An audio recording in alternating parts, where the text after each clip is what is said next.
Well, ladies and gentlemen, we have a Project Amethyst update here from Sony and AMD. Remember, I called this out a while ago. What's going on now?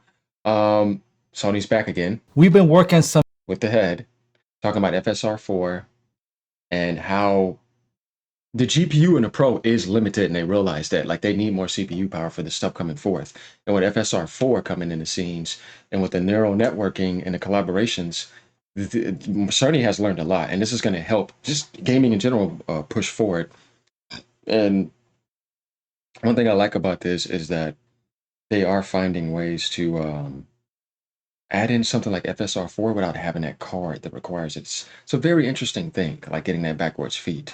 So let's learn more about this and let's keep going. Here we go. Like, I'm subscribed. Let me know what you guys think.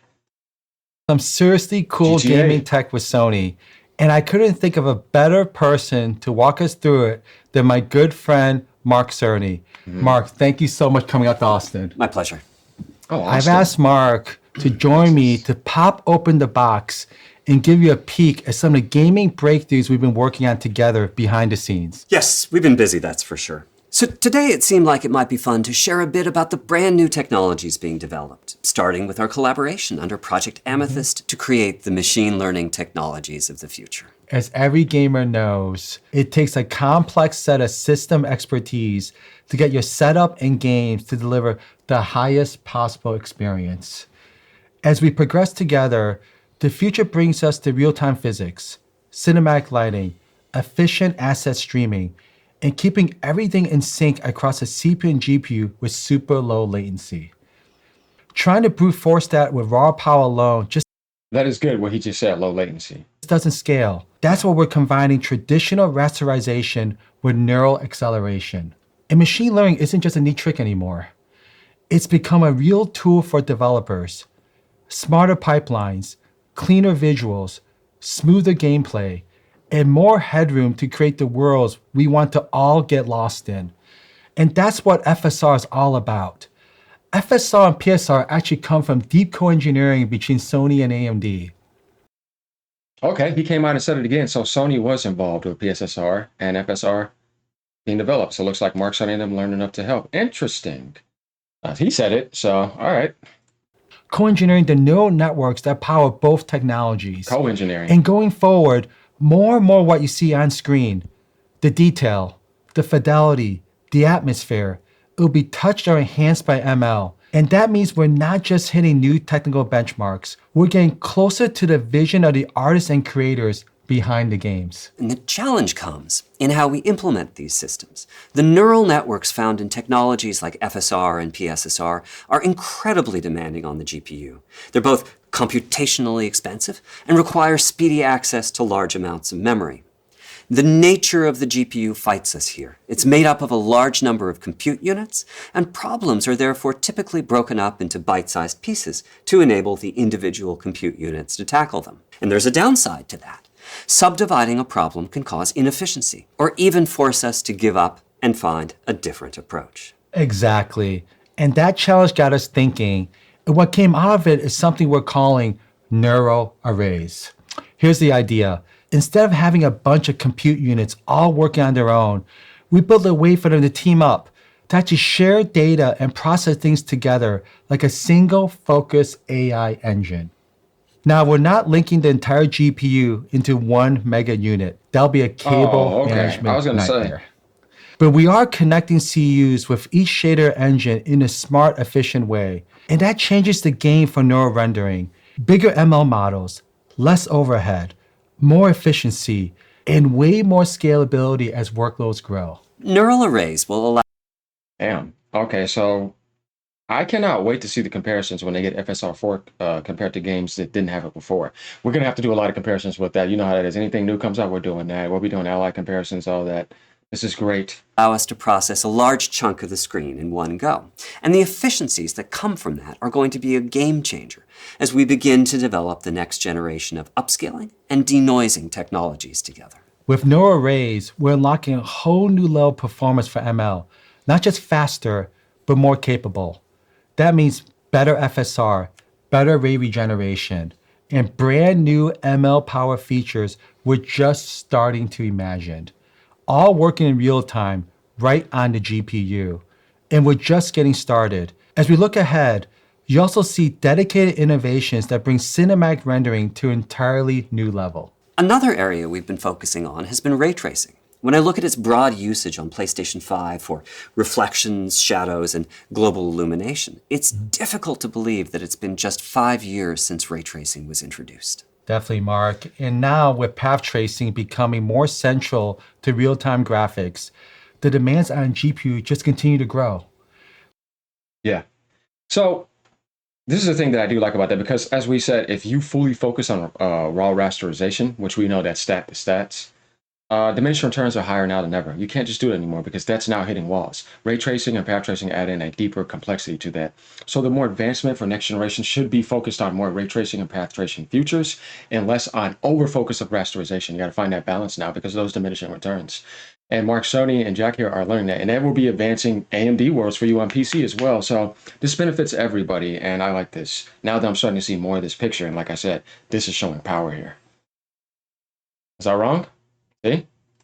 That's why we've been pushing hard to go beyond the current approach to help developers bring even more realism and cinematic lighting into their games. But the challenge is that the current approach has reached its limit. To perform ray tracing today, a shader program has to juggle two very different responsibilities. One is ray traversal, digging through complex data structures to locate where the millions of rays being cast hit the millions of triangles in the scene geometry. When there are intersections, that same shader program has to also be doing its usual work of shading the scene, using texture and lighting information and the like. And we spent the past 2 years rethinking the entire path tracing pipeline from hardware to software. Earlier this year at Computex, we introduced neural radiance caching, a key part of FSR Redstone. Now, we're building on that with RADIANCE CORES, a new dedicated hardware block designed for unified light transport. It handles ray tracing and path tracing in real time, pushing line performance to the whole new level. Together, these form a brand new rendering approach for AMD. Yeah, guys, this stuff to get this down, it could take over a decade, 15, 20 years. This is going to be lasting a long time. So to get all the sun's elements, oh yeah, you can see they're focusing on the light now, passing through the triangles like a trinity. You know, I'm not going to get too deep on all that when it comes to development and creation, but these guys are the real deal. And seeing this now, this is going to be interesting. Next gen is definitely going to be interesting, and seeing how FSR4 is going to be implemented here, I'm very excited for this, just for that reason, because I want them to get in NVIDIA's face. You get what I mean? Yeah. RADIANCE CORES takes full control of ray transversal, one of the most compute-heavy parts of the process. And that frees up the CPU for geometry and simulation, and lets the GPU focus on what it does best, shading and lighting. The result? A cleaner, faster, and more efficient pipeline built for the next generation of ray trace games. There's a significant speed boost that comes from putting the traversal logic in hardware, and a further boost that comes from having that hardware operate independently from the shader cores. On top of those performance increases, there's other features in the works too, such as flexible and efficient data structures for the geometry being ray traced. Overall, I'm really looking forward to the time when we can get RADIANCE CORES into the hands of game creators. And we're excited to see how developers push ray tracing and path tracing even further with these tools. And here's the thing, whether it's ML or ray tracing, they both hit the same bottleneck. Current GPU memory bandwidth limitations hinder the seamless adoption of next-gen rendering techniques, requiring significantly more bandwidth to handle 4K plus textures and ray tracing denoising masks for smooth asset streaming. And that's where a final piece of news comes in. And yeah, it's a big one. With current GPUs, including the ones in PlayStation 5 and PlayStation 5 Pro, we have something called DCC, or Delta Color Compression.